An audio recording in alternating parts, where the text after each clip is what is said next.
The EuroLeague season is only 2 rounds in, and it's already complete and total madness. This is not just early season basketball, it's a warning shot. We just saw a round where the reigning champs got pushed to the edge and lost, where underdogs weren't just barking, they were biting. And one of the league's biggest superstars put on a clinic so efficient, it's almost unbelievable. We witnessed one player explode for 36 points and still lose. We saw a team start their season 2-0 by taking down giants. The single best performance of the entire week came in a heartbreaking loss.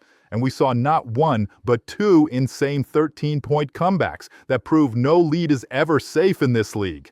Round 2 wasn't just another week, it was a massive plot twist, and we are breaking down every second of it. The biggest upset of the season, Žalgiris takes down the champs. Let's start in Kaunas, Lithuania, because what went down at Žalgirio Arena was the #1 story of the round. This wasn't just a game, it was a message to every other team. Žalgiris Kaunas hosted the defending EuroLeague champions, Fenerbahçe Beko Istanbul, and from the second the ball went up, the energy was just insane. Žalgiris came out on fire, backed by a screaming sellout crowd, and led by the incredible play of Nigel Williams-Goss, who dropped 20 points. They stormed ahead, building a lead that got as big as 14 points in the second half, and they looked like they were in total control. But you don't win a championship by giving up. That's when Fenerbahçe's Wade Baldwin decided to put the entire team on his back. What happened next was an absolute masterclass. He was a one-man army, trying to drag his team back from a 14-point hole almost by himself. Baldwin was unstoppable, scoring a season-high 36 points and finishing with a performance index rating of 34. He scored from literally everywhere, erased the deficit, and even gave Fenerbahçe the lead late in the game. It looked like he was about to steal the win with one of the most heroic games you'll ever see. But Žalgiris refused to lose. With everything on the line, the team's veterans took over. Edgaras Ulanov and Arnas Butkević hit two of the most clutch back-to-back three-pointers you could imagine, snatching the lead right back in the final moments. The buzzer went off and the score was 84-81. Žalgiris did it. They survived Baldwin's unbelievable performance and beat the champions. The biggest thing to know? Žalgiris is now a perfect 2-0 to start the season. They've proven they have the firepower with guys like Sylvain Francisco adding 18 points and Moses Wright chipping in 11. The question isn't if Žalgiris is a threat anymore, it's how far can they actually go. From an insane team upset, we go to just pure individual domination. Over in Monaco, AS Monaco needed a big win after a rocky start, and they needed their biggest star to remind the world why he's a legend. Nikola Mirotic answered the call.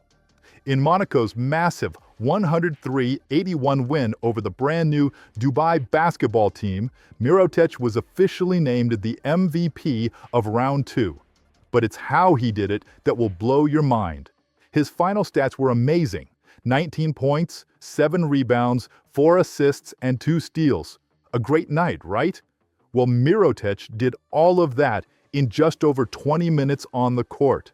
That is a ridiculous level of efficiency. He posted a performance index rating of 32, the highest of any player on a winning team this round, and this was his 11th career MVP of the round award. He was like a surgeon, just picking apart the defense with zero wasted energy. He was scoring, drawing fouls, and controlling the game from start to finish. This wasn't just a great game. It was a message from Mirotic that he's here to win a championship. For Monaco, seeing their leader this locked in is the best sign they could possibly get. We are just getting warmed up with the chaos from Round 2. Before we get to the player who had the single highest rating of the week and still lost and break down two of the wildest comebacks I have ever seen, if you're loving this EuroLeague breakdown, smash that subscribe button. It's the only way to keep up with all the highlights and crazy storylines all season long, when a monster game just isn't enough. Sometimes a player can do literally everything right, have the game of their life, and still lose. Round 2 gave us two perfect and painful examples of this. First, let's go to Athens, where Panathinaikos and FC Barcelona had an absolute shootout, with Barcelona winning 103-96. But even with that score, the best player on the court was wearing green. Juancho Hernandez was an absolute monster for Panathinaikos. He exploded for 27 points and 8 rebounds, which earned him the highest performance index rating of the entire round, a massive 39. He played with so much heart and was completely dominant, but it wasn't enough to beat a super deep Barcelona team. And his own teammate, the legendary Kostas Sloukas, also had an incredible game, putting up a huge double-double with 18 points and 11 assists for a PIR of 30. To have two players on your team combine for numbers like that and still lose is absolutely brutal. It tells you how much firepower Barcelona has, but for Panathinaikos, it's a huge problem they need to solve. And that brings us back to Wade Baldwin's insane 36-point night for Fenerbahçe. A PIR of 34, a season high in scoring, and a game that people will be talking about for the rest of the year. And it still ended in a loss. These games are the ultimate proof that you can't win in the EuroLeague by yourself, the comeback kings of Round 2. If there's one thing we learned from Round 2, it's to never, ever turn off a game early. A double-digit lead in the EuroLeague means nothing, and we saw exactly why with two unbelievable comebacks. First, in France, LDLC Asvel Villeurbanne was hosting Baskonia Vitoria Geist, and things looked terrible for Asvel. They fell behind by 13 points early, but they didn't quit.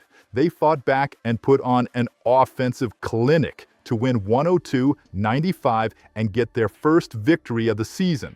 They did it with incredible team basketball, with 6 different players scoring in double figures. That is how you erase a 13-point deficit.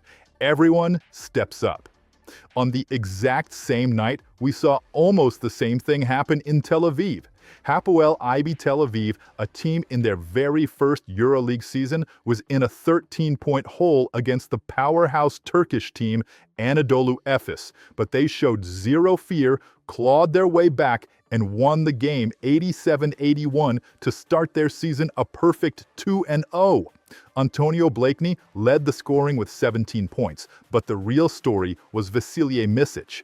He used to be the superstar for Efes, and in his first game against his old team, he was the calm leader his new team needed to pull off the incredible comeback.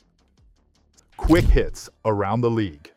Round 2 was so stacked, we have to give some love to a few other massive results that are already shaking up the standings.